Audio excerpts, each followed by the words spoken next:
The morning sun rose over New Haven Colony, casting golden light across the settlement that had become home to 8,000 human souls. Captain Jake Morrison stood on the observation deck of the defense station, watching the planet rotate slowly beneath him. His coffee had gone cold in his hand, but he did not notice. Something felt wrong today, though he could not explain why. Down on the surface, Lisa Chang was already at her desk in the Colonial Administration Building. Her daughter Amy had left for school an hour earlier, chattering excitedly about a science project on local minerals. Lisa smiled at the memory, then turned her attention to the reports flooding her screen. The Galactic Council representative had sent another message demanding reduced mining operations. It was the fifth such message this month. Jake's communication officer interrupted his thoughts with news of an incoming transmission from a trader friend. The man's face appeared on screen, his expression grave. Council warships were moving through nearby sectors in numbers far beyond normal patrol strength. Nobody knew why, but the trader urged caution. Jake thanked him and ended the call, his unease growing stronger. Humanity had joined the Galactic Council 30 years ago with hope and optimism. The Council was an alliance of 12 advanced alien species that had governed known space for 3,000 years. Humans were the newcomers, the young species that needed guidance and restraint. At least that was what the Council members said. Humanity had agreed to limit military expansion, restrict territorial claims, and follow Council laws in exchange for protection and trade access. New Haven represented everything humanity hoped to achieve in space. The colony was peaceful and prosperous. Families had built homes and lives here. Children attended school and played in parks designed to remind them of Earth. The mines produced rare minerals that helped fuel human expansion, and relations with neighboring alien species were friendly. But Jake had noticed changes over the past year. Council Ambassador Threlnax, a reptilian Kryn who stood nearly 8 feet tall, had become increasingly aggressive in his demands. The Kryn were one of the most powerful Council species, known for their military strength and rigid adherence to hierarchy. Threlnax seemed to view humans as unruly children who needed discipline. Lisa had tried reasoning with the ambassador, explaining that New Haven's mining operations were well within agreed limits. Threlnax dismissed her explanations, claiming humans always found ways to bend rules. He implied that the Council was watching humanity closely and would not tolerate violations. Lisa had filed formal complaints, but the Council bureaucracy moved slowly when dealing with human concerns. Jake commanded 3 patrol ships, the entirety of New Haven's military defense. The Defiant was his flagship, a capable vessel but nothing compared to Council warships. The other 2 ships, Vigilant and Guardian, were even smaller. Under the demilitarization treaties, humanity could not station stronger forces in this sector. Jake had argued for exceptions, but Earth government insisted on following Council regulations to the letter. The defense station itself was modest, capable of monitoring space traffic and providing coordination for the patrol ships. Jake's crew of 42 worked efficiently, most of them veterans who had transferred from Earth's main fleet. They were professionals who took pride in protecting the colony, even with limited resources. On the planet below, Amy sat in her classroom with 200 other children. Her teacher, a kind woman named Helen Carter, was explaining the formation of the mineral deposits that made New Haven valuable. Amy listened carefully, taking notes for her project. She had no idea that within hours her life would change forever. Lisa finished reviewing the latest mining reports and decided to visit the education facility during lunch. She liked spending time at the school, seeing Amy and the other children who represented the colony's future. As she stood to leave her office, her assistant mentioned that long-range sensors had detected unusual energy signatures in the outer system. Lisa made a note to ask Jake about it later. Jake was already investigating those signatures. His sensor officer reported that the readings were consistent with faster-than-light engines, far more than would be normal for civilian traffic. Jake ordered his patrol ships to assume defensive positions and began running through emergency protocols. If this was a pirate raid, his small force would need every advantage. The Galactic Council had always insisted that the younger species needed protection from various threats. Pirates, rogue states, and territorial disputes were common in frontier regions. The Council's enforcement fleets patrolled major routes, maintaining order through overwhelming force. Most species accepted this arrangement, grateful for the stability. But some humans had begun questioning whether the Council's protection was worth the restrictions imposed. Admiral Frank Hayes, commander of Earth's primary defense fleet, had argued publicly that humanity needed freedom to defend itself. He believed the Council wanted to keep humans weak and dependent. Patricia Nguyen, Earth's Secretary General, had dismissed such concerns as paranoid, insisting that cooperation with the Council served humanity's best interests. Jake had heard these debates but tried to stay focused on his duty. Politics were for people on Earth. His job was protecting New Haven. He checked the positions of his 3 ships and confirmed that all weapon systems were ready. The Defiant carried missiles and railguns, effective against smaller threats but inadequate against capital ships. Lisa arrived at the school and found Amy in the cafeteria with her friends. The children were laughing and eating, completely carefree. Lisa felt a surge of love and protectiveness. These children deserved to grow up in peace, to build lives without fear. She had left Earth specifically to give Amy opportunities on a frontier world, away from the crowded cities and rigid structures of home. Helen Carter joined Lisa for coffee, and they discussed plans for an upcoming field trip to the mining facilities. Helen was enthusiastic about showing children where their parents worked and explaining the importance of resource extraction. She believed education should be practical and connected to real life. Lisa agreed, promising to arrange clearances and transportation.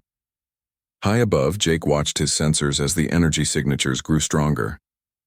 Whatever was approaching was big, much bigger than pirates would have. He tried contacting the colonial government network, but Lisa was away from her desk. He left an urgent message and ordered his crew to battle stations. The peaceful morning on New Haven was about to end. Forces had been set in motion that would test humanity's resolve and reveal the true nature of the Galactic Council. Jake gripped his command chair, feeling the weight of responsibility for 8,000 lives. Lisa finished her coffee and hugged Amy goodbye, unaware that it might be the last normal moment they would ever share. The children returned to their classes and the colony continued its routine, innocent of the storm descending upon them from the stars. The sky above New Haven tore open with blinding light as 40 Council warships emerged from faster-than-light travel. Jake stared at his displays in disbelief as the massive fleet materialized in formation around the planet. Each ship was easily 3 times the size of the Defiant, their hulls gleaming with advanced armor and bristling with weapons. This was not a patrol force or even a show of strength. This was an invasion fleet. Jake opened all communication channels and demanded an explanation. The response came from Supreme Commander Vector, a Kryn whose face filled the screen with cold reptilian features. His voice was harsh and final as he declared that New Haven had violated Council extraction limits and would be placed under military occupation immediately. All colonial government functions would cease, and humans would submit to Council authority, pending a full investigation. Lisa's communicator exploded with alerts as she ran from the school toward the administration building. Staff members were shouting, trying to understand what was happening. She reached her office and pulled up the orbital display, her blood running cold at the sight of the Council fleet. She tried to establish communication with Vector, her voice steady despite the fear gripping her heart. The Supreme Commander rejected her attempts at negotiation with contempt. He stated that resistance would be met with force and that all humans should remain in their homes. When Lisa refused to acknowledge Council authority over a sovereign human colony, Vector simply cut the transmission. Moments later, landing craft began descending from the orbiting warships. Jake knew his 3 patrol ships could not win against 40 Council warships, but he would not stand aside while his people were invaded. He ordered the Defiant, Vigilant, and Guardian to intercept the landing craft. If they could prevent troops from reaching the surface, maybe Earth would have time to respond. It was a desperate hope, but it was all he had. The Defiant accelerated toward the descending craft, weapon systems tracking multiple targets. Jake's tactical officer identified the troop transports and fed firing solutions to the weapon stations. The first missiles launched, streaking through space toward the Council ships. Several transports exploded before they could deploy defensive measures, their destruction visible as bright flashes against the planet's atmosphere. But Vector's fleet responded instantly. Heavy warships moved to protect the remaining transports, their point defense systems destroying incoming missiles with ruthless efficiency. Energy beams lanced out toward the human patrol ships. The Guardian took a direct hit that sheared through its hull, killing half the crew in seconds. The ship spun away, trailing atmosphere and debris. Jake pushed the Defiant harder, bringing his ship dangerously close to the enemy formation. His railguns fired continuously, their kinetic rounds smashing into transport hulls. 3 more enemy ships died before they could reach the surface, but it was not enough. For every transport destroyed, 10 more descended safely. The Vigilant exploded under concentrated fire, its reactor breach creating a brief new star in New Haven's sky. On the surface, Lisa activated the colony's emergency protocols. Alarms wailed across the settlement as civilians rushed to designated shelters. She dispatched security teams to key locations while trying desperately to contact Earth. The faster-than-light communication array was their lifeline, and she needed to ensure it kept transmitting. Someone had to know what was happening here. The first Council troops landed near the central plaza, their dropships disgorging hundreds of armored soldiers.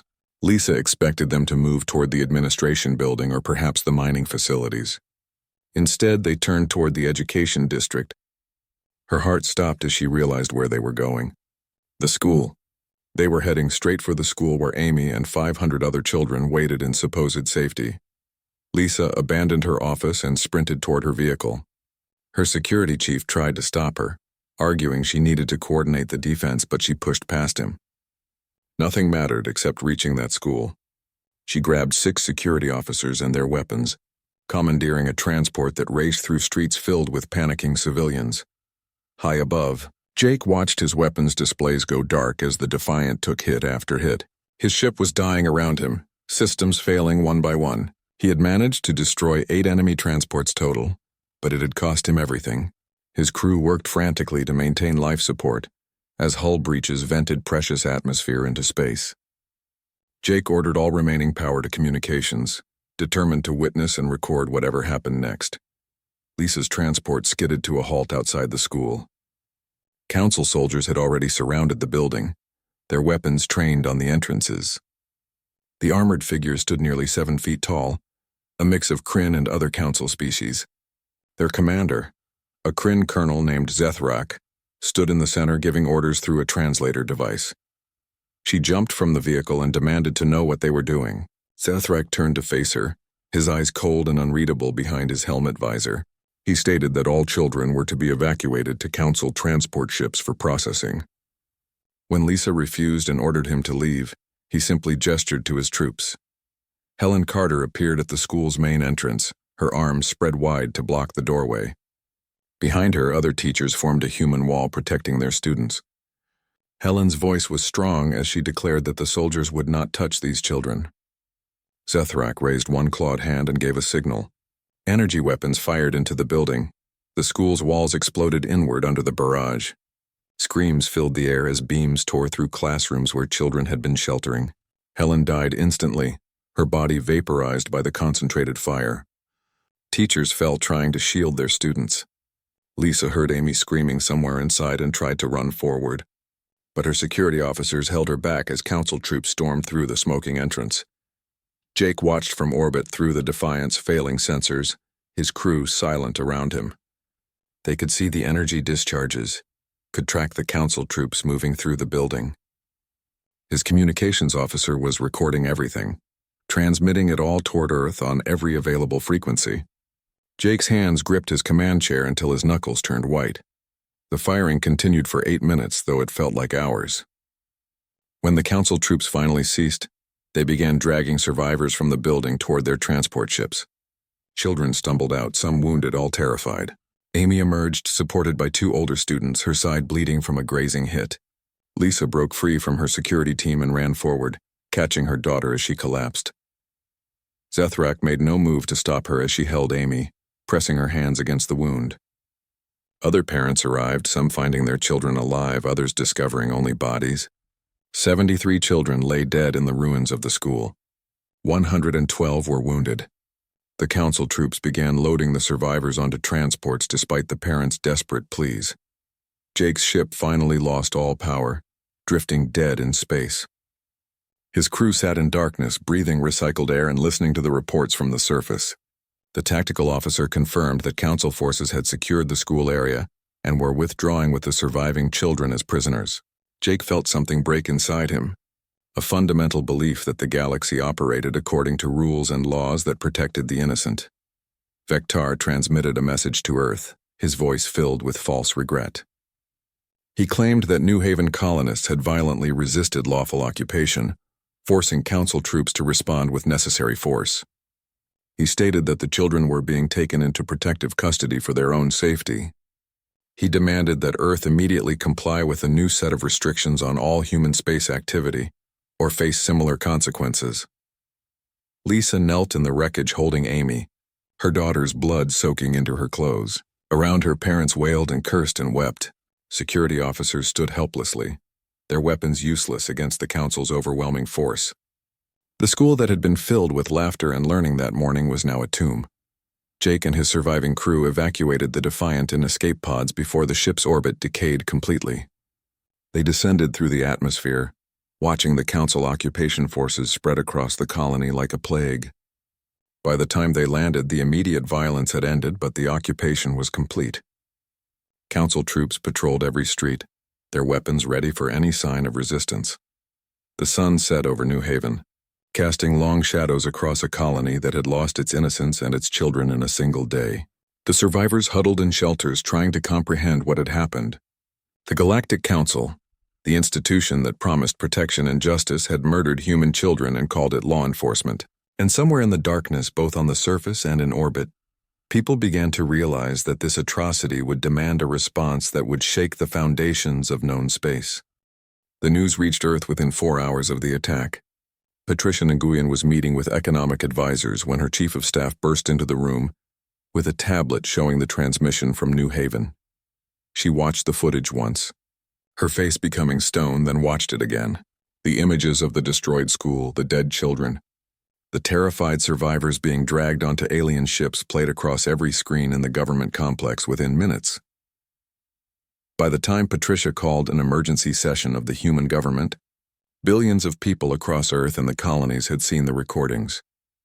Public reaction was immediate and volcanic. Protests erupted in every major city. People demanded action, demanded war, demanded blood for blood. The carefully maintained relationship with the Galactic Council shattered like glass as humanity's rage found its voice. Admiral Frank Hayes stood before the Emergency Council, his uniform crisp despite being summoned from sleep. He presented military options with the cold precision of a career officer, but his eyes betrayed the fury burning beneath. Earth's defense fleet consisted of 140 warships scattered across 24 systems.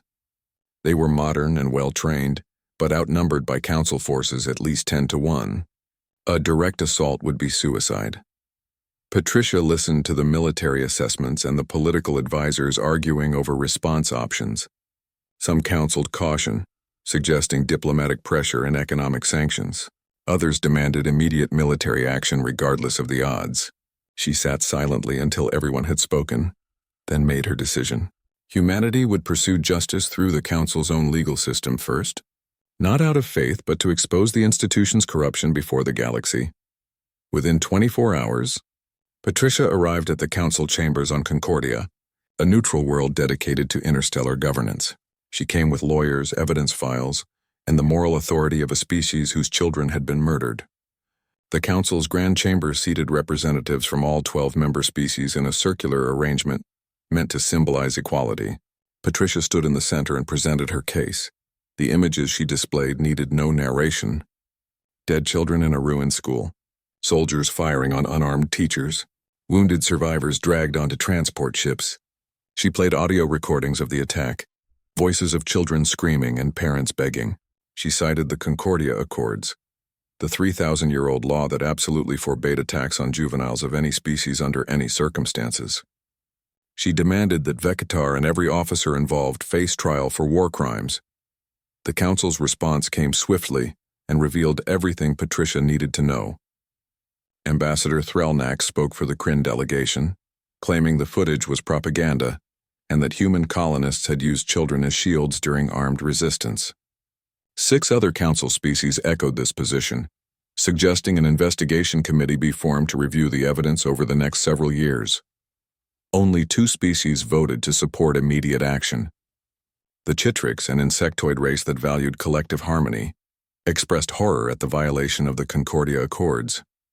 The Delphians, aquatic beings known for philosophical wisdom, agreed that the evidence demanded swift justice, but their voices were drowned out by the majority who chose political convenience over principle. Patricia stood in the center of the council chamber and spoke words that would be remembered for generations. She declared that humanity had come seeking justice under laws the council claimed to uphold. Instead, they had found corruption and cowardice. If the council would not enforce its own most sacred law, then that institution had no moral authority over anyone. Effective immediately, humanity withdrew from the Galactic Council and would pursue its own path among the stars. The chamber erupted in chaos as Patricia and her delegation walked out. Several council species protested, claiming humans had no right to leave unilaterally. Others seemed relieved to be rid of the troublesome species. The Kryn ambassador declared that human withdrawal would be treated as an act of hostility, and that the council would respond appropriately. Patricia returned to Earth and immediately went to the Global Communications Center. Her address was broadcast to every human world and settlement simultaneously. She explained what had happened at the council, how the institution had refused justice for murdered children. She spoke of the choice facing humanity now, to submit to a corrupt system or stand alone and fight for what was right.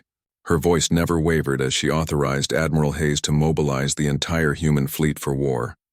On New Haven, Lisa organized the survivors into resistance cells. The Council Occupation Force attempted to impose order through curfews and checkpoints, but the colonists refused to cooperate. Food supplies went missing from warehouses. Equipment malfunctioned mysteriously. Council troops found themselves isolated and harassed at every turn. Jake joined Lisa's efforts, using his military training to coordinate defensive positions and guerrilla tactics. His surviving crew members became instructors, teaching civilians basic combat skills and tactics. They set up hidden supply caches and established secure communication networks. The colonists knew they could not drive out the occupation force alone, but they could make the council pay for every day they remained. The children taken prisoner remained aboard council ships in orbit. Lisa obtained intelligence that 43 of them, including Amy who had survived her wound, were being held on a ship called the Mercy's Gate. The vessel belonged to the Delphians, who had been forced to participate in the occupation, despite their opposition to the attack. Lisa began planning a rescue operation, knowing it was nearly impossible but unwilling to abandon the children. Admiral Hayes transformed Earth's entire military-industrial complex for war. Civilian shipyards began producing warships around the clock. Mining operations in the asteroid belt focused exclusively on materials for weapons and armor. Research facilities that had been developing peaceful technologies switched to military applications. Every human with military experience was recalled to service, and training centers overflowed with volunteers. The human fleet had always focused on defense and patrol duties, following council restrictions on offensive capabilities. But engineers began designing new weapons unrestricted by treaty obligations. They developed kinetic missile swarms that could overwhelm enemy point defenses through sheer numbers. They created cyber warfare packages designed to hack council computer systems. They even began producing antimatter torpedoes, incredibly dangerous weapons that the council had banned but humanity now embraced. Commander Nathan Price led the first major offensive operation. His battle group consisted of 27 ships, a mix of military vessels and armed civilian craft. They hit a council supply depot in the Kepler system, a target chosen to test human capabilities against prepared defenses. The battle lasted 6 hours and cost 11 human ships. But the depot was destroyed, and valuable council equipment was captured. Nathan's engineers immediately began reverse engineering the captured technology, particularly the energy shield generators that council ships used for defense. Within weeks, human ships began incorporating similar systems, crude compared to the originals but functional enough to improve survival rates in combat. The Galactic Council began to realize that humans were not behaving as expected. Most species, when confronted with overwhelming force, would negotiate or surrender. Humans were attacking everywhere simultaneously, hitting supply lines, colonies, and military installations across a dozen sectors. Every council species that had voted to cover up the New Haven massacre found itself under assault. The Kryn, confident in their military superiority, decided to end the conflict decisively. Vector assembled a massive fleet of 200 warships and set course for Earth itself. He broadcast his intentions openly, promising to reduce humanity's homeworld to ashes and scatter the survivors as a lesson to other species who might consider defying Council authority. But Admiral Hayes had anticipated this response. Earth's orbital space had been transformed into the most heavily fortified position in human-controlled space. Thousands of automated defense platforms surrounded the planet in multiple layers. Magnetic accelerator cannons capable of hurling projectiles at relativistic speeds covered every approach vector. Nuclear minefields drifted in carefully calculated patterns, and the main human fleet, now numbering over 100 ships equipped with the new weapons, waited in defensive positions. The trap was set. Hayes had sacrificed other systems and pulled back forces from across human space, allowing Council forces some easy victories. Everything was calculated to draw Vector toward Earth, to make him believe that destroying the homeworld would break human resistance. The Kryn commander took the bait, his massive fleet confident and contemptuous of human capabilities. On New Haven, Jake received encrypted transmissions from Earth explaining the coming battle. Help was on the way, but first humanity needed to survive the greatest military threat it had ever faced. He gathered Lisa and the other resistance leaders to share the news. They had to hold out just a little longer, had to keep the occupation forces distracted while Earth faced Vector's armada. Patricia Nguyen stood in the Defense Command Center, watching displays that tracked the approaching Council fleet. Vector's fleet emerged from faster-than-light travel at the edge of Earth's solar system, their formation perfect and their confidence absolute. 200 warships representing the might of the Kryn military, more firepower than had been assembled in Council space for centuries. The Supreme Commander broadcast a final demand for humanity's unconditional surrender. Fully expecting compliance in the face of such overwhelming force, Admiral Hayes responded, with a single word transmitted in the clear, so every ship in both fleets would hear it no. Then he gave the order that would begin the largest space battle in recorded history. The human defense platforms opened fire simultaneously, thousands of magnetic accelerators hurling tungsten projectiles toward the Council fleet at a significant fraction of light speed. The Kryn point defense systems engaged, destroying many of the incoming rounds, but the sheer volume overwhelmed their capacity. Dozens of projectiles slammed into Council ships, their kinetic energy tearing through shields and armor. 3 Kryn warships exploded in the first salvo, their reactors breaching under the impact. Vector roared orders as his fleet accelerated toward Earth, determined to close the distance and bring their superior weapons to bear. But Hayes had prepared for this. The minefields activated, nuclear devices detonating in carefully timed sequences that channeled the Council fleet into kill zones. Missile swarms launched from hidden platforms, thousands of small but deadly weapons converging on enemy ships from multiple vectors. The Kryn formation began to fracture as ships maneuvered desperately to avoid the attacks. The human fleet emerged from behind the moon, their new shield generators glowing as they absorbed incoming fire. Commander Nathan Price led the first wave, his ships diving into the heart of the Council formation. Energy beams and particle weapons lit up space as both sides unleashed everything they had. Ships died on both sides, exploding into clouds of debris and radiation. Nathan's flagship took heavy damage but continued fighting, his crew working frantically to keep systems operational. He ordered his ships to use the captured cyber warfare packages, targeting Council computer systems with electronic attacks. Several enemy ships suddenly went dark. Their computers crashed or hijacked. Other Kryn vessels collided with each other as hacked navigation systems fed them false data. Vector realized too late that he had underestimated human ingenuity and desperation. His fleet was taking losses far beyond acceptable levels, and Earth's defenses showed no sign of weakening. He attempted to withdraw and regroup, but Hayes had anticipated that as well. Human ships harried the Council fleet from all sides, preventing any organized retreat. The antimatter torpedoes launched next, each one containing enough destructive power to vaporize a city. The Council had banned these weapons for good reason, but humanity no longer cared about Council laws.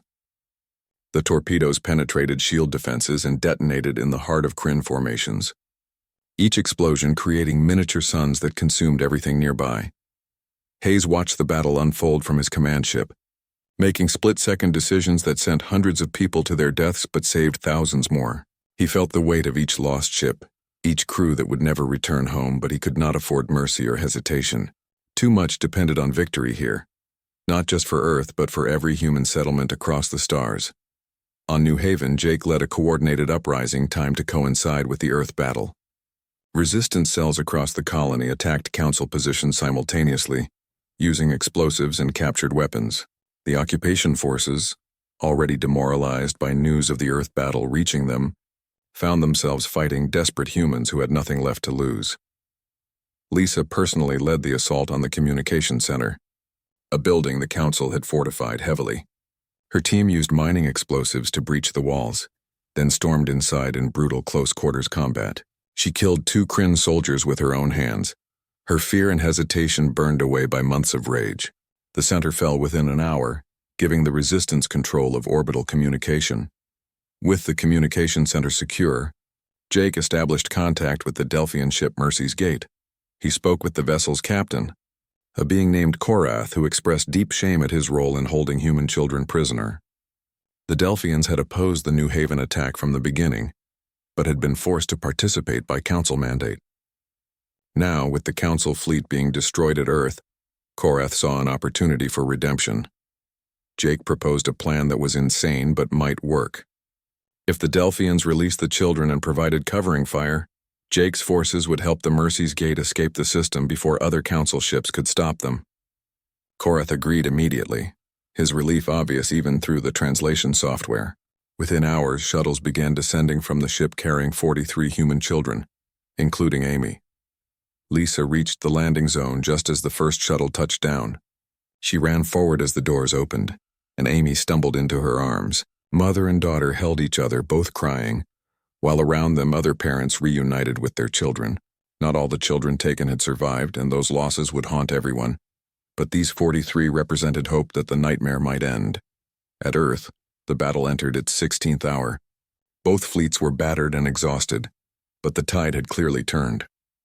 Vectar's 200 ships had been reduced to fewer than 40, while the human fleet had lost 60 vessels but maintained operational capability. The Supreme Commander made one final attempt to break through to Earth, gathering his surviving ships for a desperate charge. Hayes saw the maneuver and made a decision that would define him forever. His own ship had taken heavy damage and would not survive much longer. He ordered his crew to evacuate in escape pods, giving them direct orders to abandon ship. His executive officer refused, but Hayes pulled rank and threatened to have her removed by force. One by one, his crew evacuated until only Hayes remained on the bridge. He aimed his crippled ship at Vectar's flagship and engaged the engines at maximum power. The Kryn commander saw the attack coming and tried to evade, but his ship was too damaged to maneuver effectively. Hayes whispered the names of the 73 murdered children as his ship accelerated toward its target. The collision tore both vessels apart, the explosion visible from Earth's surface as a brief new star. The death of Vectar broke the Council fleet's will to fight. The surviving ships attempted to escape, but human forces pursued them relentlessly. Only 37 Council warships managed to flee the system, and most of those were heavily damaged. The rest were destroyed or forced to surrender. The battle was over, and humanity had won at a terrible cost. Nathan Price assumed command of the human fleet in Hayes' absence, ordering pursuit forces after the fleeing Council ships while beginning rescue operations for survivors. Thousands of escape pods drifted through the debris field, some human and some Council. Nathan gave orders to rescue all survivors regardless of species, knowing that Hayes would have wanted them to maintain humanity even in victory. Patricia Nguyen addressed Earth and all human colonies, her voice heavy with grief and pride. She announced the victory and the death of Admiral Hayes, calling him a hero who had given everything to protect humanity. She declared that the war would continue until justice was achieved, but that the immediate threat to Earth had been eliminated. The cost had been terrible, but humanity had proven it would not be destroyed or cowed. On New Haven, the colonial uprising succeeded in driving out most Council forces. The remaining occupation troops surrendered or fled to their ships, which departed the system as news of the Earth battle reached them. Jake and Lisa stood together watching the Council vessels disappear into faster-than-light travel. their colony finally free but forever changed by what had happened. The Galactic Council, receiving reports of the disaster at Earth, descended into chaos. Species that had supported the New Haven attack now scrambled to distance themselves from the decision. The Kryn found themselves isolated, their military broken and their allies abandoning them. Other council members began secret communications with humanity, seeking to negotiate separate peace agreements. The war was far from over, but the balance of power had shifted fundamentally. Humanity had faced the council's might and not only survived but prevailed. The massacre of children at New Haven had awakened something in humans that the council had not anticipated.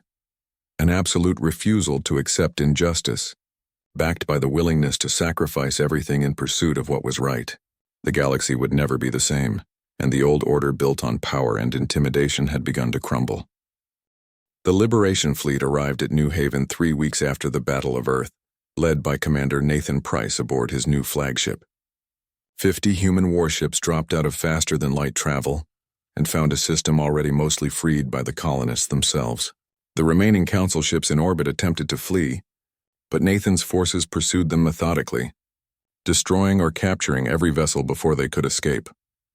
Jake coordinated with the incoming fleet from the surface, marking targets and providing intelligence on council positions.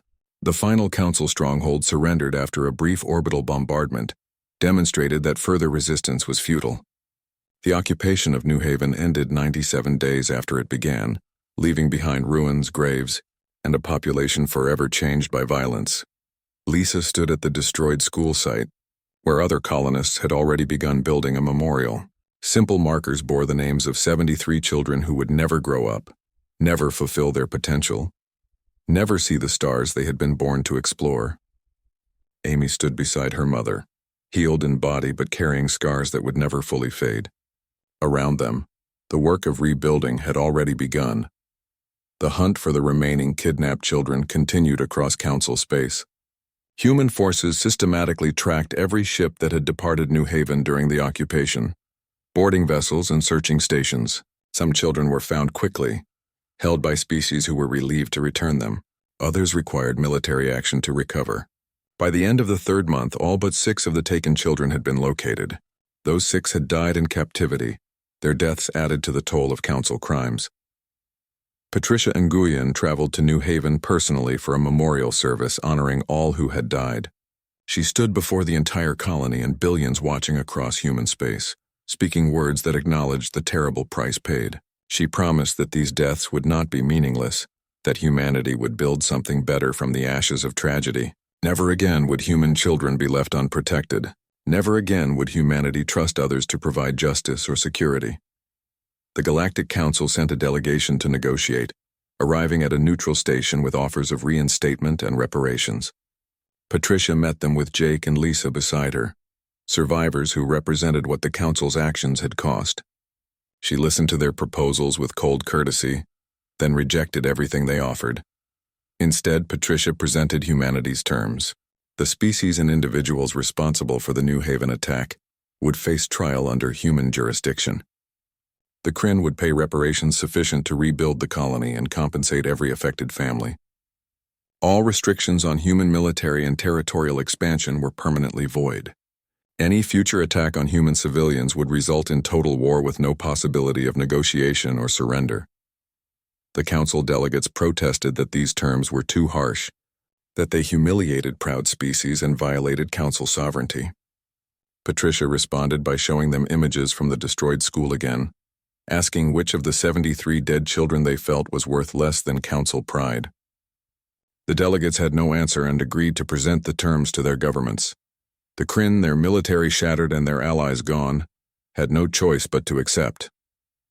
Their new government, formed after internal upheaval following the defeat, agreed to all human demands.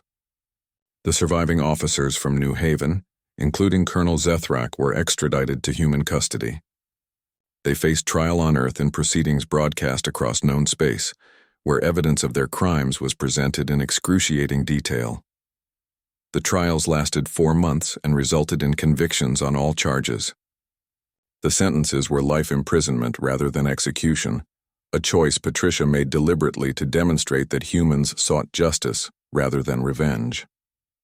The convicted officers would spend the rest of their lives in human prisons, a daily reminder that attacking children carried consequences no power or authority could prevent.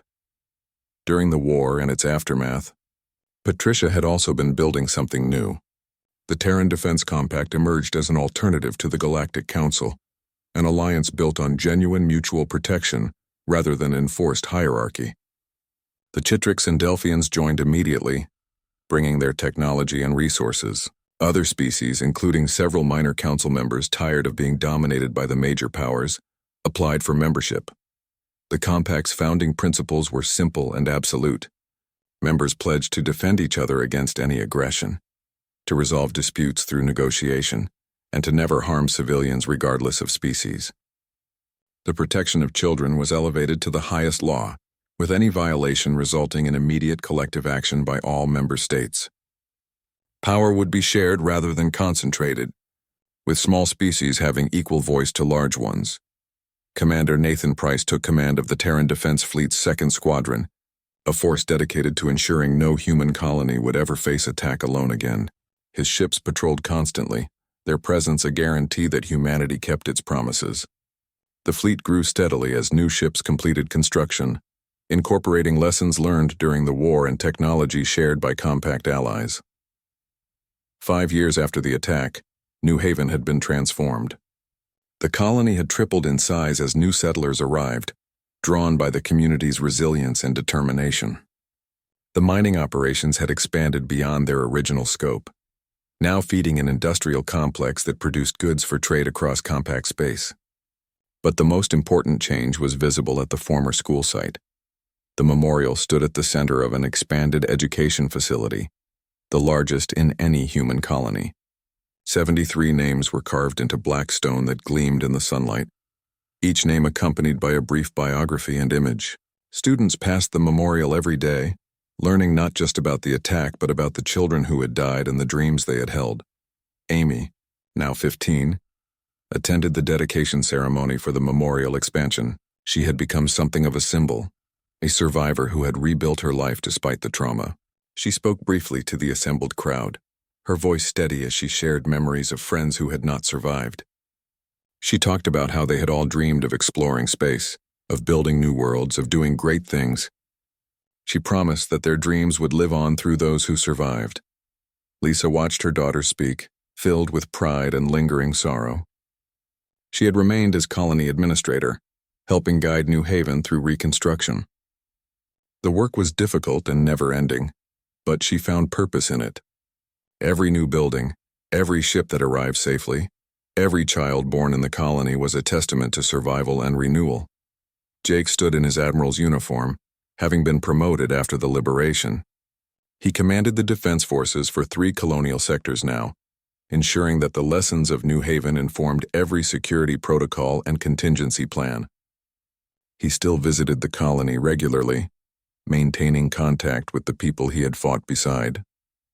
The bonds formed during those desperate days remained strong. Patricia Nguyen delivered the dedication address, her final public speech before retiring from government service. She spoke of transformation, how tragedy could either destroy a people or forge them into something stronger. Humanity had chosen strength, had chosen to build rather than surrender to despair. The Terran Defense Compact now included 50 human worlds and 12 allied species, a growing community that offered genuine partnership rather than domination. She acknowledged the cost, both immediate and ongoing. The families that would never be whole again, the survivors who carried scars both visible and hidden, the thousands who had died in the war that followed. But she also pointed to what had been built from that suffering, a civilization that truly valued justice over power, where the strong protected the weak rather than exploited them. The Galactic Council still existed but was diminished, its moral authority shattered by its failure to prevent or punish the New Haven massacre. Member species had begun leaving, some joining the Compact while others simply chose independence. The old order built on hierarchy and intimidation was fading, replaced by new arrangements based on cooperation and mutual respect. As the ceremony concluded, children released thousands of paper spacecraft into the air, each one bearing the name of someone lost. They soared upward on the breeze, spiraling toward the sky where real ships launched daily. The image was broadcast across human space and beyond, a symbol of hope rising from tragedy. That evening, Lisa and Amy stood together watching the sunset over New Haven. The colony lights began coming on, spreading across the valley like stars. In orbit, the defense station gleamed against the darkness, its weapons ready but quiet. Transport ships descended and departed on routine schedules, carrying goods and people in a rhythm of normal life. Amy asked her mother if the killed children would be proud of what had been built. Lisa thought carefully before answering, knowing her daughter needed truth rather than comfortable lies. She said she believed they would be, that the memorial and everything it represented honored their memory by refusing to let their deaths be meaningless. The living had taken the worst moment in human colonial history and transformed it into determination that such moments would never happen again.